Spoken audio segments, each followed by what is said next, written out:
screen, whatever it needs to do. Okay. Say hi. Hi, good evening, everybody. Thank you for your patience. Welcome to this webinar this evening. I'm here live from the Watkins office in downtown London, coming in from the busy and quite mindless streets to share some information with you about mindfulness, and particularly to do a little bit of myth busting. So we had a few technical issues at the start, so apologies for that, but we'll get cracking fairly promptly. And really looking forward to sharing with you some information about mindfulness, some specifics about movement and mindfulness, which is my own kind of passion. You can see here my book, Mindfulness in Motion, which is some elements of the book are going to come out in the webinar this evening.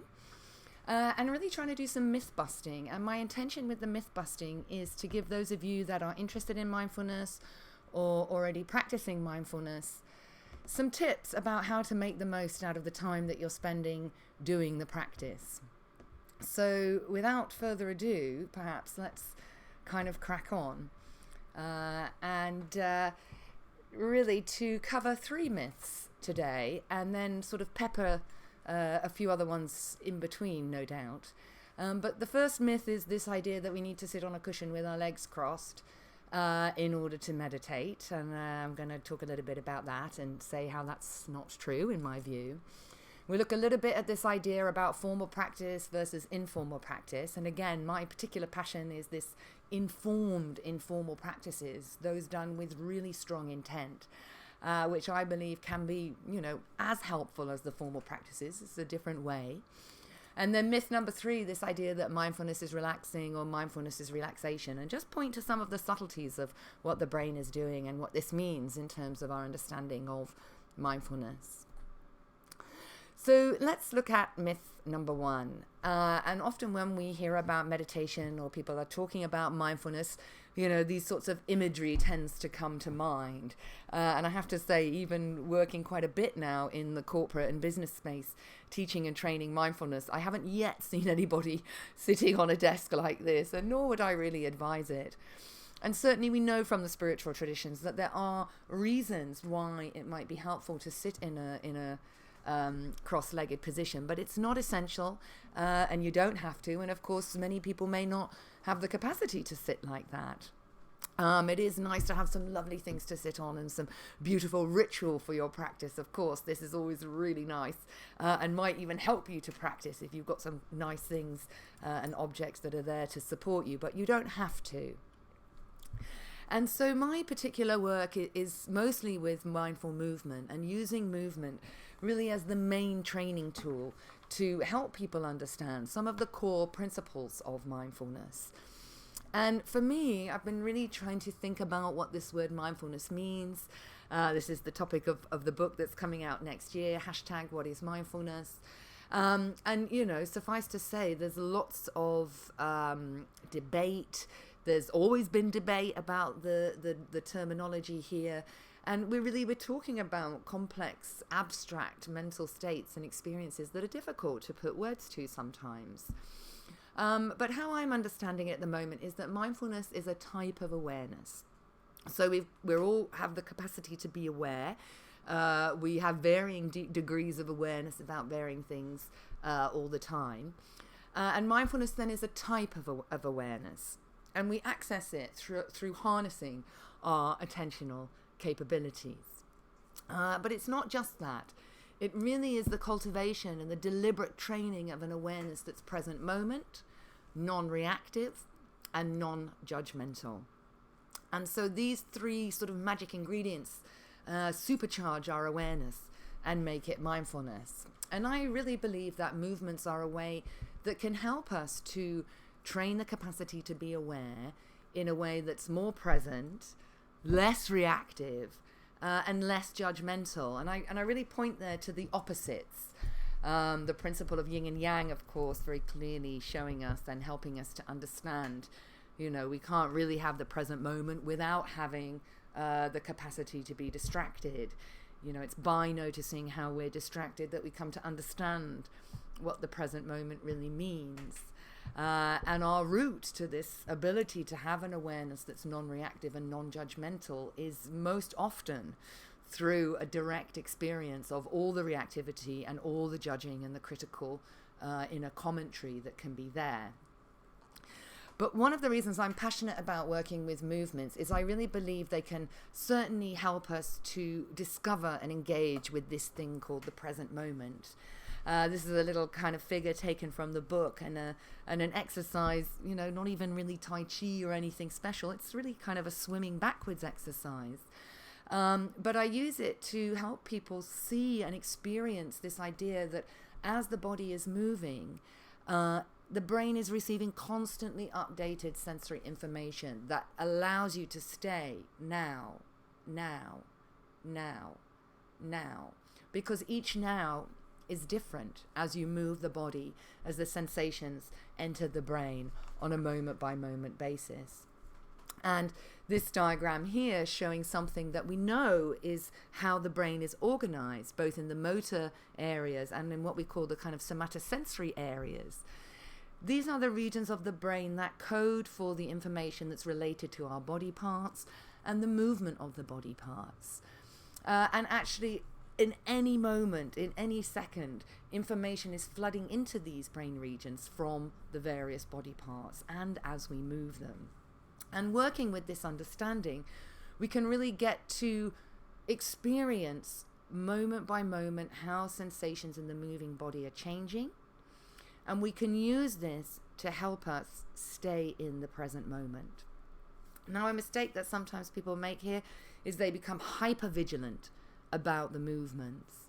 And you may have experienced this if you ever had an injury, or maybe you've had a fall, or maybe you're in that natural process of aging, or the body is changing in some way. Then actually you might notice that you become more aware of your body, and you may be taking more care of it and looking after it.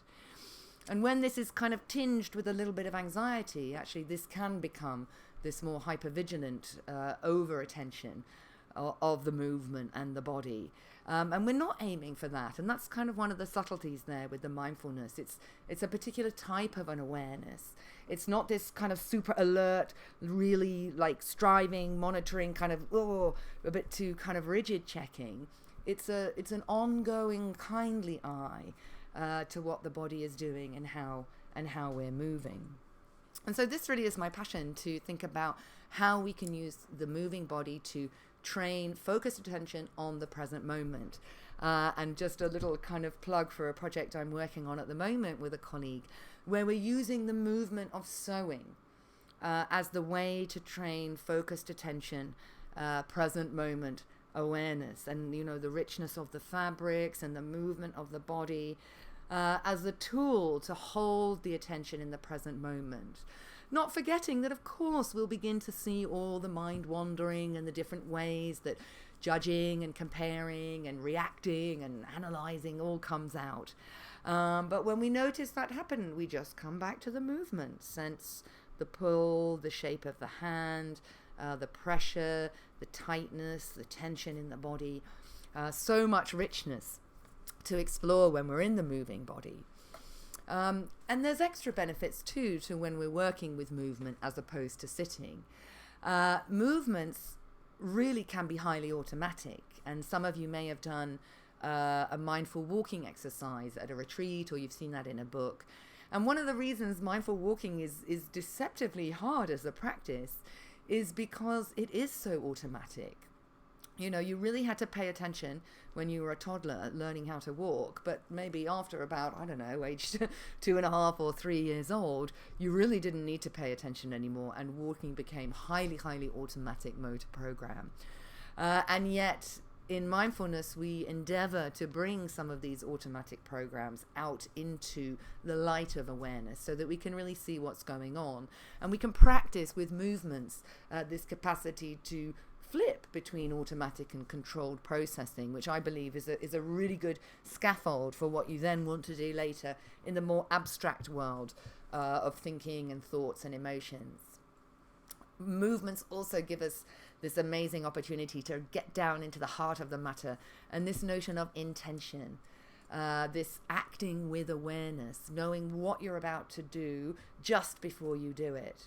And then the capacity to observe how the move is executed, or the rich sensations that change constantly as you go about the movement. And then there's another level of movement, which not time to go into here, but this idea that movements have this quality where we kind of get the gist of something, or we can read the intentionality underneath the movement. And we study this a lot in Tai Chi, also see this in dance and some of the movement performance practices. So there's a real richness with the movement, which I think is sometimes lost when people are also thinking about what are the different sorts of practices. And I've mentioned this idea about intention and acting with awareness. And again, we can start with the motor system. This is our starting point. It's a really rich system to work with, and it's really illuminating, in fact. But it also provides us with the experience of working with the mind and understanding what it means to act with awareness, and to be more cognizant, more aware of the underlying intentions behind our actions in the world. And so this is briefly sort of summarized here, knowing what you're doing as you're doing it or just before. Going into interactions at work, at home, with your family, with your kids, with intention and purpose. And being able to do this really lets us see if the actions and the things that we're doing are in line with what's important to us. And this may be the language of values or beliefs or how we choose to be in the world. But fundamentally, I believe this is about how do we want to spend our energy? How do we want to spend the energy that we have? And acting with awareness and learning to move and be in the world with awareness of the intentions that underlies these actions, I believe is a really important starting point. And I'm really inspired by the work of Patrick Haggard. And again, he's really working within the kind of movement sciences field. But he talks about how there's this spread of activation from the frontal lobe through the kind of pre-supplementary motor areas and then to the motor cortex as movements are initiated and then executed. But in this diagram, particularly looking at number 2 there, the brain in the middle, you can see that there's those 2 red dots. And this is something called the pre-supplementary motor area. And it's really an area that's of interest to me because it seems that this is the place where we have that kind of go or no-go decision. And Haggard refers to the notion of free won't. He says actually the brain is kind of already coded for the movement, but there's a moment where we can pull back. And I'm particularly interested in this in terms of the motor system, because this is also what we want to be able to do in the space of the mind when we're working with thoughts or when we're trying to regulate our emotions, is we want to be able to see that there's a chain of activity going on in the mind and then pull back and say, hang on a minute, no, I'm not going down that chain of thinking. I'm not going to let that mental proliferation just keep going. I'm going to inhibit. I'm going to pull back. And the image that always kind of makes me think about this is this kind of horse here, putting on the brakes.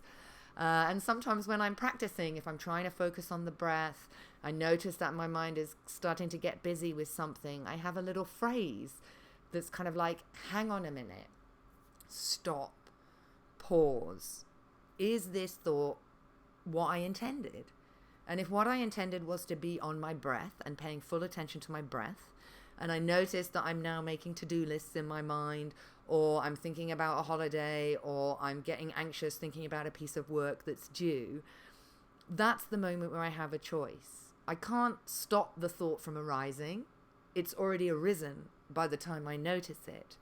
But what I can do with awareness is pull back and say, hang on a minute, I see you thoughts, I see you planning, I see you judging, I see you getting in an anxious, agitated state. Not now. So this is not denying or suppressing the experience, but rather the choice. Do I want to let it keep going, or do I want to regain a little bit of control of my attentional system and bring it back to the focus of the here and now, breathing in and out, feet on the chair, feet on the floor, bottom on the chair, maybe feet on the chair, I don't know. And there's some work that's coming from the lab of Patrick Haggard and another sort of senior researcher at UCL, Richard Passingham, showing that if you attend to your intention to move, you can increase blood flow into this important area that seems to be the kind of stop-go, should I keep going or not?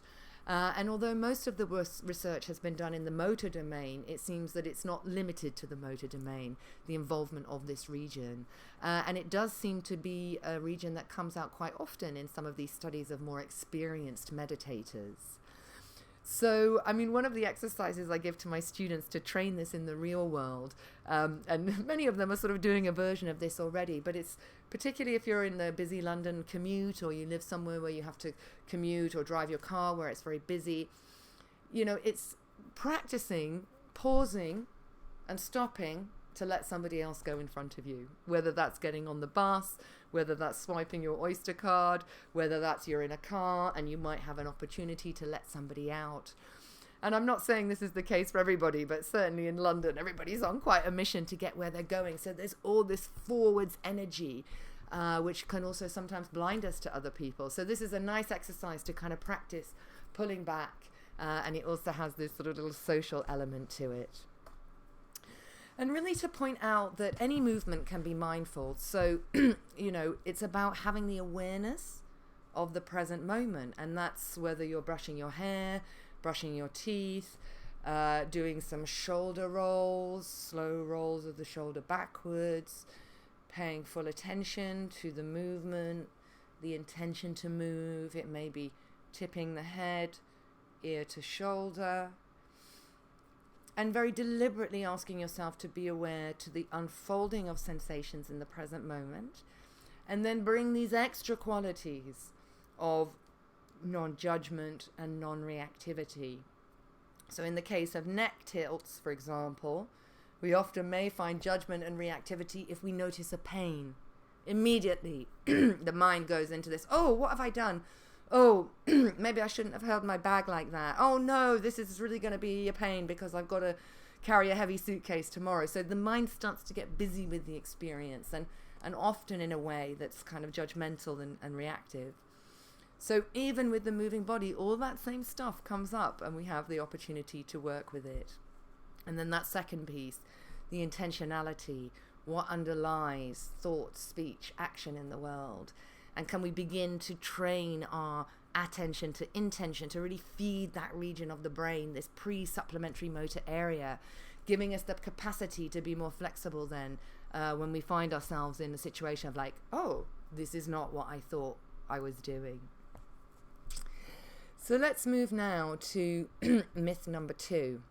So myth number 2 is really this kind of, not necessarily a myth, but it's often a question or a confusion about what sort of practice is the best and how much practice do I need to do in order to get the benefits of mindfulness. And, you know, really there's no straight answer for that. I mean, we have a lot of research that's coming from the mental health and the physical health setting.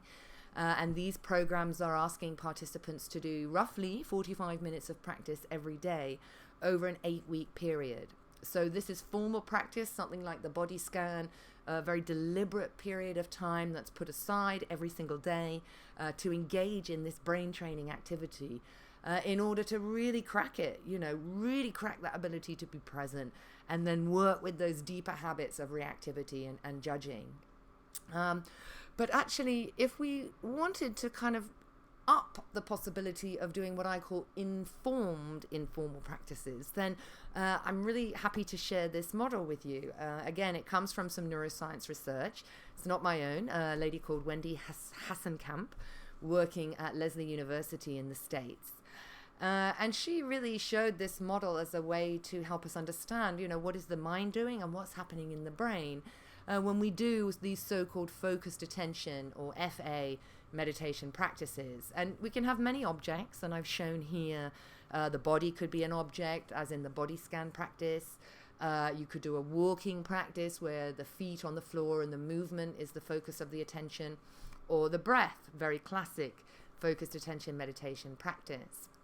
And what you can see here on the left-hand side of the screen is, you know, we start with the intention to attend to the breath. or whatever the object is. 2 seconds later, the mind has wandered. We're no longer paying attention to the breath and we're thinking about something else.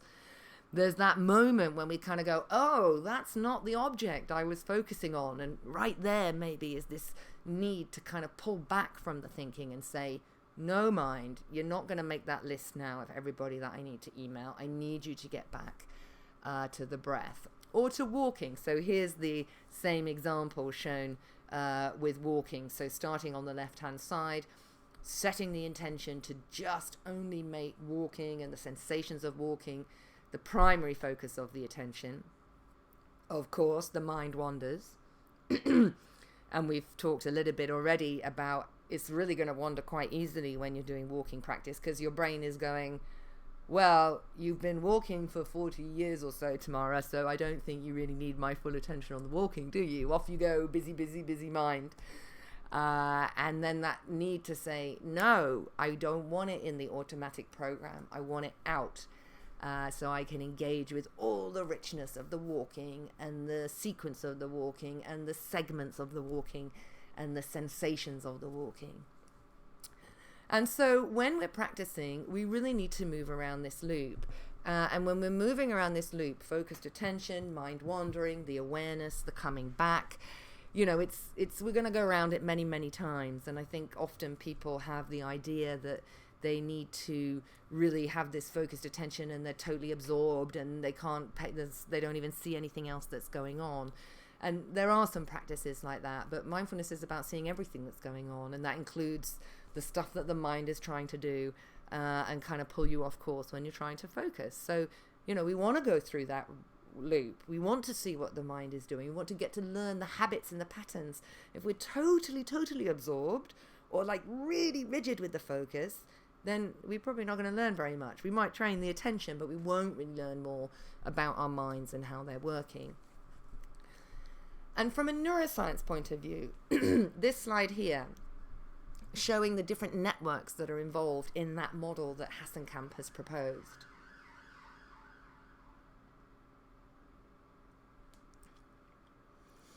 So you can see on the left, this distributed brain network, which is the attention network, which we engage when we choose to focus our attention on a particular object. You can see the default mode network, which is this region where we can go to the future, we can go to the past, we can revisit memories, we can imagine future scenarios and think about what it might be like with our feet in the sand when we're on holiday. And then something called the salience network. And this is the network that kind of taps you on the shoulder and says, oh, Tamara, you told me that you wanted to be on the breath, and I see that you're thinking about your holiday now, so I think there's a conflict. What do you want to do? Yeah, that moment of choice. And we're moving between these three networks all the time, and we're switching between them, and this actually is the brain workout. This is the brain training of mindfulness, this capacity to attend, to lose the focus, to notice, to come back over and over and over again. And of course, if you make a dedicated time for this every day and you make a real commitment to do this kind of training, actually you're probably gonna get good results, just the same as if you decided to train the physical body and you really made a commitment to go to the gym, to do the work, to do XYZ workout for a set period of time. And you'd be confident too that you were kind of really, really getting fit. But you can also do this training informally. And for me, this is really kind of my passion and what I'm interested in. This Kung Fu notion of your martial arts training is in every move you make, every cup you lift, every bag you lift up at the supermarket. And so for me, using this model really helps me to think, okay, every activity I'm doing, whether it's listening, whether it's walking, whether it's reaching for the cup, is this a moment where I can just tune in to being present, noticing how my mind wanders, coming back again and again, and particularly working that salience network when I'm alerted that something is not how I intended. Can I be with that moment with that kind of non-reactivity and non-judgment? Over on that right-hand corner of the model there, that's really where we're working the training of the awareness as non-reactive and non-judgmental. And I've really gone a little bit more into detail of this model and how you can use it to develop your mindfulness practice, your everyday practice, really make everyday activities, and listening is such a great one to do this as well, really choosing to listen and staying focused in a conversation. And this is really going to be, this is the book that's coming out next year called #WhatIsMindfulness. And, it'd be great if some of you can come back, when we launch this, and really going to be asking this question, well, what is mindfulness for you actually as well? Because we know that this whole area is really expanding and changing and maturing. And I personally feel there's lots of really exciting things that can come from this work. But really what it needs you to do is to hold in mind your intention. Yeah. So the intention is to be present with just that activity, whether it's walking to your car, walking to a desk, walking to a meeting. A great time to use mindfulness of the body, mindfulness of the feet as a circuit breaker, particularly if the mind is becoming agitated or worried about the presentation or what might happen, or thoughts about, will people like me, etc. You may have a regular part of your walk that you do every day. And for me, I have a walk from my house to the tube. And although it's tempting to be on my phone and checking emails and listening to music and all the rest of it, I try to make that really a main practice. It's a 10-minute walk. I can be fully in my body. It's a way for me to check my body and to see, how things are for me in the morning, or how things are feeling, how my body is feeling, and what my emotional state is like. And also taking that little bit of a temperature. Like, I think Mark Williams has this great phrase, what's the weather pattern like in the body and mind as I go into my day? And, I could do that on a cushion. There is always the option to do that. But I really believe that you can also do that while you're moving around and while you're walking. Reaching and grasping movements, also really great to do mindfully. These are such important human gestures. And then any exercise that you're doing, maybe some gentle stretching at your desk, or when you're changing the posture. So even becoming mindful of the posture is a way to start training that present moment, gentle, non-reactive, non-judgmental awareness. So some key messages just at this point, and then we'll go into the final myth. And there is going to be some time for questions at the end. So I think you can write some questions in the comments, and those will get fed over to me by Lucia, who's helping out this evening. So big thanks to her for helping to organize this. So we will have roughly 15 minutes for questions. So pop your questions into the comments box.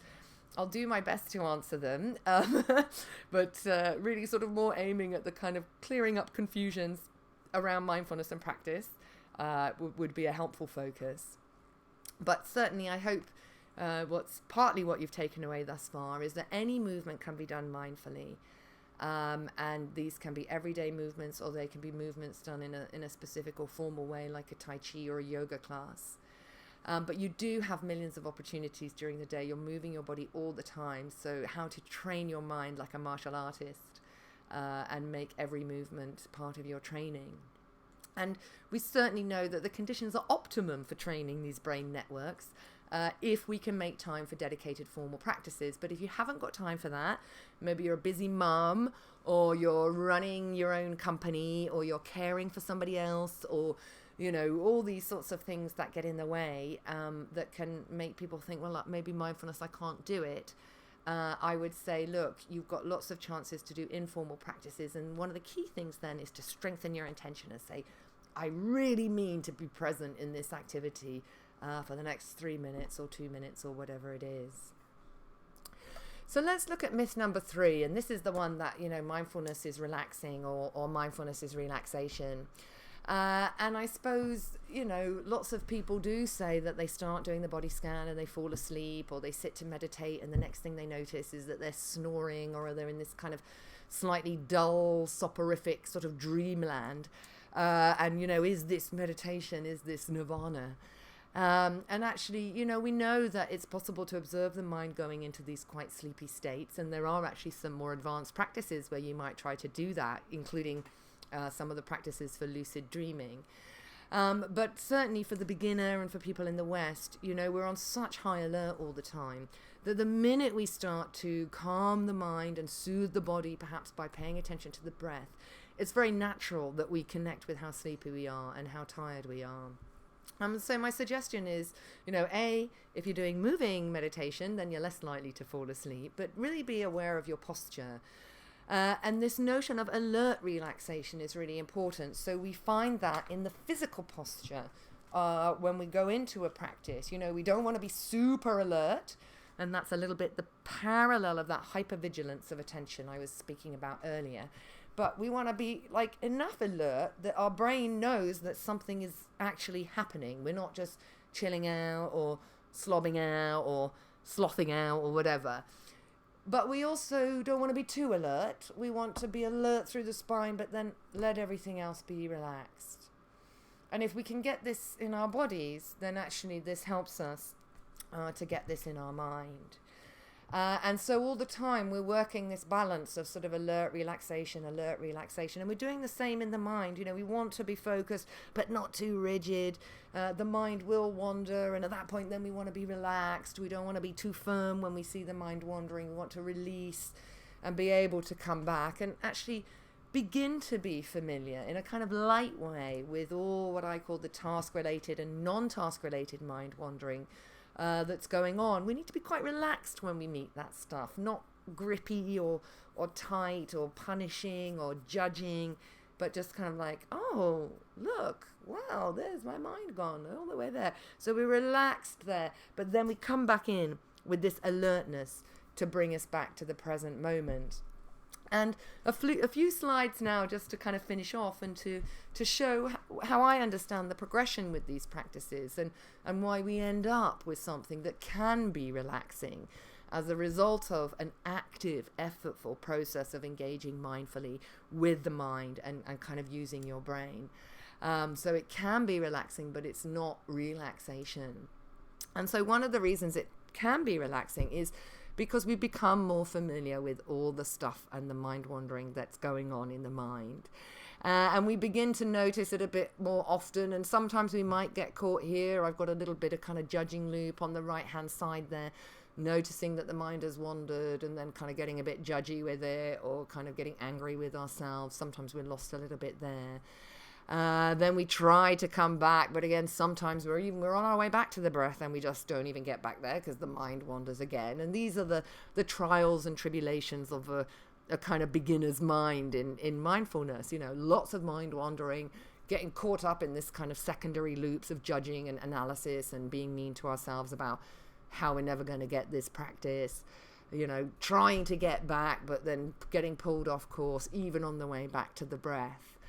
But with continued practice, we become more fluid and more familiar with the movements of mind. The ways in which the attention is pulled away to internal dialogue or thoughts or imagery. We get more prompt at spotting the judging and the reactivity, and we begin to understand that actually the reactivity and the judging is really just getting in the way of where we want to be. And so then we're able to come back, and also we have more confidence and our intention is stronger. Stay with the breath. We begin to see the benefits of the practice. So we get to move more and more fluidly around this loop. And so it may be that this loop kind of gets tighter and tighter and smaller with the more practice we do. So what ends up happening, my experience is, we get a sense of relief because we've been able to kind of minimize the mind wandering. We didn't quite go to the 5th level of that thinking chain. We spotted it at the 3rd level, and then we said, no, I'm not doing that now, come back. And then another time we even just see it after the 1st level of thinking. We just go, oh, no, you're not breath. Yep. So whereas before, the mind might have been wandering and churning over and thinking, well, he says that, and then I'm going to say that, and then she's going to say that, and then I'm going to make my point, and then all of this going on, we're just able to say, oh, I see you. No. So all that energy and effort that your brain was using to kind of ruminate or to do this anxious planning, we don't have. So for me, that is that sense of relief, therefore. Is it relaxing? Well, not always. The space of the mind is kind of unique to us all. We all have our own stories, our own memories, our own interpretations, our own processes. And for some people, when we dive into that space of the mind, or we try to pay attention, and this illuminates all the stuff that keeps us distracted, this can be quite difficult. And there are some suggestions that at certain times of people's lives, this may not be helpful for them to do this. And one is, it's really not recommended for anybody recently bereaved to go into these practices, because particularly if they're doing lying down practices, this can be triggering some memories, or they're kind of maybe exposed to really a deep grief process that they're really kind of just trying to manage in the normal way, let alone having this kind of full light of mindful attention and awareness on the whole experience.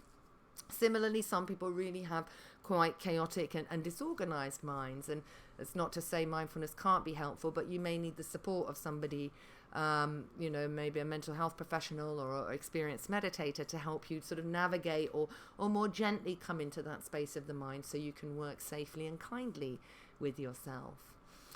Similarly, if your life is kind of chaotic and your present moment is really one where there's a lot of distress or illness or difficulties, this may not be the time to start being fully present. And yet we also understand that this could exactly be the time to be fully present, because it's often in these big ruptures of life, when things are really not as we want them to be, that the opportunity for transformation is really there. But that's a tough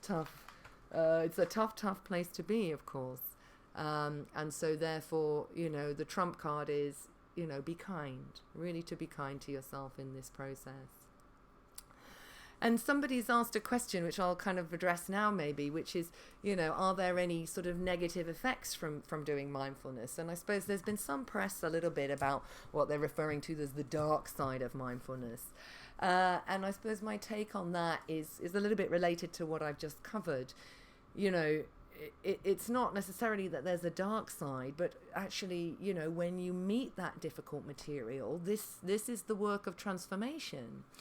And if we go back to that original definition of mindfulness as an awareness that's present moment, non-reactive and non-judgmental, perhaps what's happening in this more modern mindfulness movement is lots of people are getting a kind of relatively quick and easy sense of what it means to be present.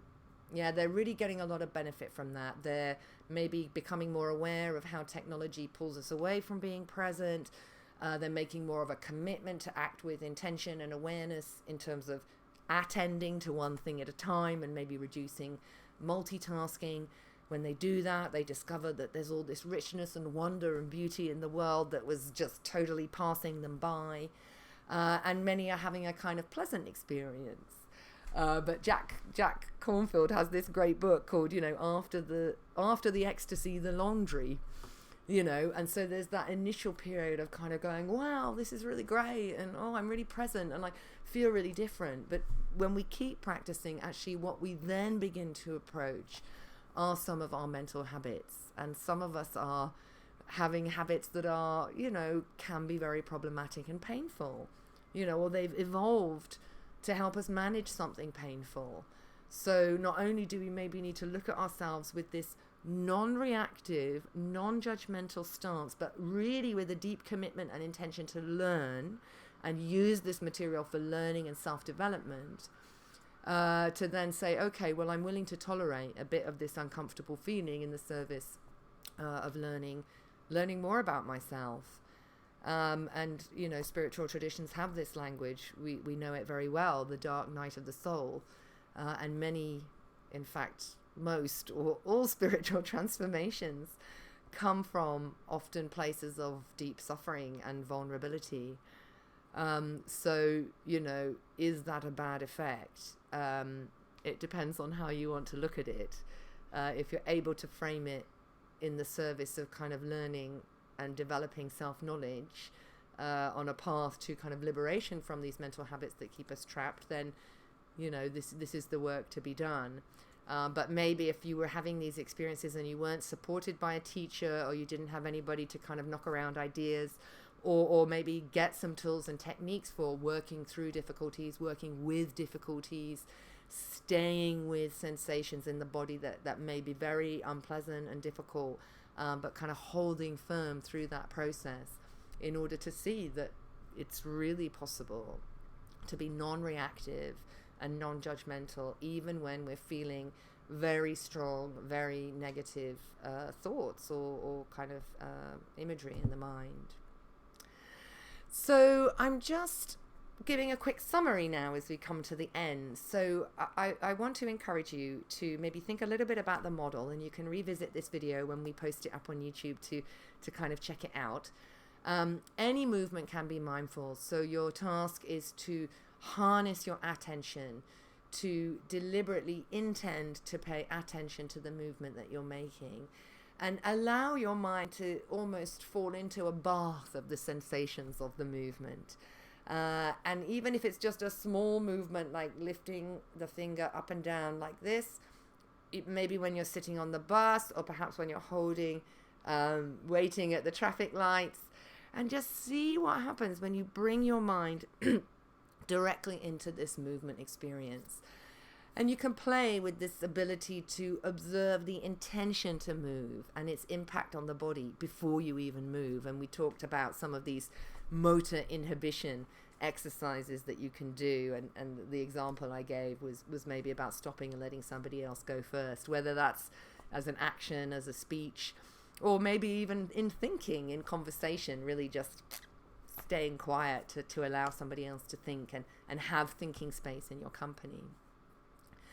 And it's true that we may get some relaxing side effects from mindfulness, and I think overall with sustained practice, mindfulness is something that adds kind of joy and ease to your life. But it doesn't make the bad stuff go away, and sometimes actually it can really just highlight some of the things that might be going on in the body or the mind, or in the ways that you relate to body and mind that might be difficult to look at. They might be unpleasant. It might be uncomfortable to see that we have a propensity to blame or feel like we're being victimized, or we might notice a side of ourselves where we are envious or jealous of others. And these are all the whole gamut of human experience. And, to kind of say, I don't have that, actually really is that realistic? But more important is to say, when I see that jealousy coming, when I observe rage, when I feel that someone's humiliating me or that they're not respecting me, can I engage with those experiences in my body and my mind in the same way as I would engage if it was a happy feeling or a pleasant feeling or something positive? Sometimes it's referred to as this equanimity, non-reactivity, treating happy and sad both the same. It's a big ask, right? But if we're able to do this, then we suddenly find that we're not in the sway of kind of needing things to be a certain way in order for us to be happy. So there's time now for some questions, so just roughly about 10 minutes. And I'm hoping that people may be typing some questions into the comments box, which will get fed over to me. So we'll just maybe pause a little bit to allow that to happen. I'll just have a little drink.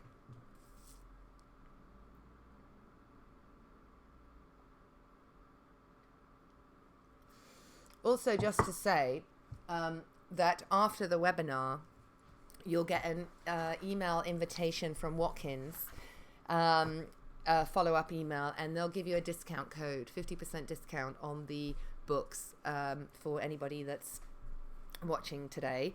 I don't know if there's a limit on that, but I would say, which is a great Christmas present for people, really kind of showing that you care, that you're caring about their mental and physical well-being. So just do kind of a quick plug there for Mindfulness in Motion as a Christmas present. And this webinar as well will of course be available on YouTube for you afterwards.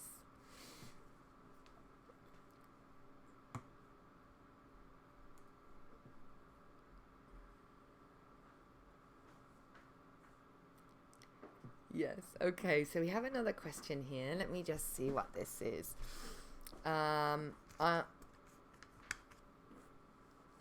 How do I stay in the present and be on time? I'm chronically late. Yes, well, I can identify with that a little bit. I was never chronically late, but I was always famous for like sprinting everywhere. Somehow believing that time didn't matter to me, and that I could just run really fast between appointments and then not be late. And I think really there it is a question about intentions, actually, and how important things are to you. And I really don't mean to say that in a kind of judgmental way, but there's something about how we're organizing ourselves and organizing our time that really gets highlighted, particularly when we start talking about mindfulness and practice. Particularly, people often saying, well, I haven't got time to practice, but it's not, time is not happening to you. Yeah, you are in control. And so, it may be, the first stage, as with any problem or any situation when you're beginning to notice a bit of a rub or a bit of a stick or a bit of like, this kind of isn't working for me, either because everybody's really annoyed with me because I'm late, or either because I'm getting annoyed with myself because I'm late, or I'm missing opportunities because I'm late, or I'm, negative stuff is happening because of this lateness. This is when you might be more motivated to say, let me cast a mindful lens of attention on these moments of lateness. Yeah, what is it that's happening just before, just after, and during those moments of being late? What are the thoughts? What are the feelings? What are the bodily sensations? What is the chain of events that leads to this lateness? And what are the beliefs and the ideas? Do I think that everybody will wait for me? Do I think that I'm not important and that's why I can get there late? Nobody's even going to miss me. Am I chronically disorganized? Is it more important for me to get to some meetings on time than not? If that's the case, where do I really need to put the focus of attention and a stronger intention, to ensure that this habit is a habit of lateness, is not running my life. I can choose to be late, but if I'm habitually late and the sense that I'm not choosing that, then this is a habit. And so with mindfulness, how we work with the habits is we get them out of automatic. We bring them out into the light of awareness. And if we can't see them immediately, then we look at the context of how they're appearing. Where am I? What am I doing? What am I thinking about? How is my body? When is it happening? Who am I with? Which are the really problematic latenesses? I think I just made that word up, sorry. And start to look and gather data. And the data is not just the context, it's the mind, it's the body, it's the thoughts, it's the belief, and it's the assumptions. And, the thing we understand that happens with mindfulness is people engage with these practices when there's skin in the game in terms of they want something to be different. Yeah, so it depends on how motivated you are, and that probably depends on how much suffering is being caused by the chronic lateness. And when there's lots of suffering, it turns out that people can be quite motivated to do mindfulness. But then we do often struggle because if we're not suffering that bad and then we try and do mindfulness, then it's effortful. We need to use our brains. So I hope that has helped. I think we've got time for one more. Do you think that excessive feelings can persist even if you, detach from thoughts? Yeah, I mean, we are human feeling creatures. So, strong feelings are in the system and they're part of what we do and who we are and how we are. And they're amazing and beautiful and scary and frightening and terrifying and, all the rest of it. There's the experience of the emotions, and then there's the thoughts about the emotions or the thoughts that might be linked to emotions. And there is kind of this loop and this link between what we're thinking and feeling. And cognitive behavioral therapy very nicely and eloquently kind of tries to draw out, this relationship between thoughts and feelings. But from a mindfulness point of view, what we would encourage people to do is to stay with the feeling and begin to notice the way that the mental activity is trying to kind of manage it, I suppose. But then you would really want to try and stay with the feeling in the body and embracing that and being non-reactive and non-judgmental about what's going on there. And for some people, they are sensitive, they have strong, intense feelings. And that may be more of a challenge. Some people struggle to feel anything at all, and there's a huge variation across individuals and for various reasons as well. So I guess what I would suggest there is to become curious, I suppose, about emotions in the body and see what's possible to develop a tolerance to. And often people say, well, do I have to be mindful all the time? And I basically say no to that. I said, if you need to embrace a good old bit of mindlessness and feeling sorry for yourself and wishing that things were different and having a good old moan, that's fine. It is fine. But to do that excessively means you're probably going to be stuck and maybe you might be a little bit unhappy for a long time. But where possible, and in a way that feels comfortable for you and has kindness and compassion at the heart of it, begin to engage with that stuff and say, okay, you're part of me. I feel strongly. Yeah, I feel strongly. But that doesn't mean the feeling has to overrun me, because I'm able to observe the thoughts moving in and out of the identification with the feeling. And that may be happening quite a lot, but eventually there is this possibility, I sort of describe it, to think and feel at the same time, fully allowing all the richness of the emotional experience, whatever it is, and yet still maintaining a calmness and a clarity over the top of that. And, if you're really somebody that's having difficulties struggling with emotions, sometimes mindfulness may not be the right thing for you at this time, and it may be more helpful for you to see a counselor or a psychologist or speak to a faith teacher or a guru or somebody that can help, just to get sort of things a little bit more manageable before you dive in and start to do meditation practices. So we're coming up to 8 o'clock now, and I guess we're going to sign off soon. So again, just to say, if you get an email in the next little while, it's going to have a discount code in there for the book. I believe it's 50% off. This video will be made available on YouTube, so you have the chance to watch it again. And I don't know, I guess it'll go live on YouTube, and maybe you can share it with your friends or people that are interested. I'm London-based, so you can check out my website, www.drtamararussell.com, where I'm posting information about training and projects.